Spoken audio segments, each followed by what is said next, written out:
अस्सलाम वालेकुम गाइस पिछले वीडियो में हमने फर्स्ट जनरेशन ऑफ कंप्यूटर की बात की थी। कंप्यूटर का फर्स्ट जनरेशन क्या होता है। आज हम सेकंड जनरेशन की बात करेंगे इस वीडियो में। फर्स्ट जनरेशन जो था वो 1940 से लेकर 1956 तक चलता रहा। अब 1956 में जो है फर्स्ट जनरेशन का दौर खत्म हुआ और सेकंड जनरेशन स्टार्ट हुआ, क्योंकि उसकी टेक्नोलॉजीज में इतने चेंजेस आ गए कि वो जनरेशन ही खत्म हुआ और सेकंड जनरेशन स्टार्ट हुआ।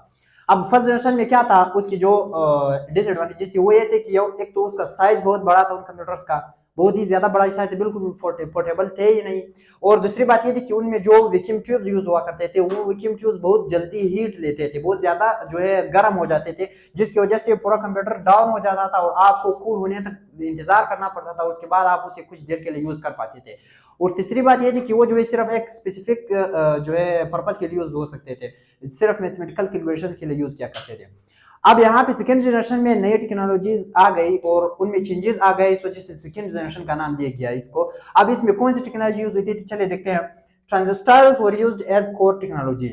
जबकि हमने कहा था कि वैक्यूम ट्यूब बहुत ज्यादा हीट लेते थे, बहुत ज्यादा गर्म हो जाते थे, तो उनको हमने कहा था कि भाई हमें एक ऐसी चीज चाहिए जिसका साइज भी कम हो और जो ज्यादा जल्दी जो है हीट भी ना ले सके और ज्यादा गर्म भी ना हो और काम भी ज्यादा अच्छे से कर ले।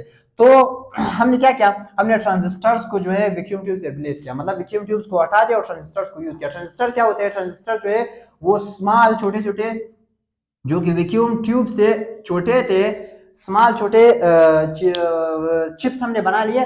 उन चिप्स में होता क्या, वो चिप्स जो है सिलिकॉन से बने थे। सिलिकॉन जो कि एक सेमीकंडक्टर है, हमें चाहिए भी कुछ ऐसी चीज थी जो कि 0 और 1 के फॉर्म में डेटा को रिप्रेजेंट कर सके और प्रोसेस कर सके, तो हमने ट्रांजिस्टर बने सिलिकॉन से जो कि एक सेमीकंडक्टर है। अब सेमीकंडक्टर का खासियत तो ये है कि कभी इलेक्ट्रिसिटी को पास कर देता है, कभी नहीं पास नहीं करता।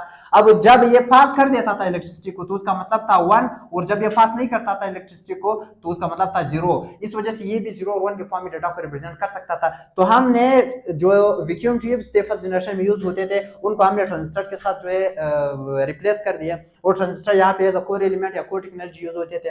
और वहां पे tapes and magnetic disk were used as secondary storage. ये एक और रेवोल्यूशन भी था उसके अंदर कि हमने टेप्स और मैग्नेटिक डिस्क जो है वो सेकेंडरी स्टोरेज के लिए यूज करना शुरू कर दिया, स्टार्ट कर दिया।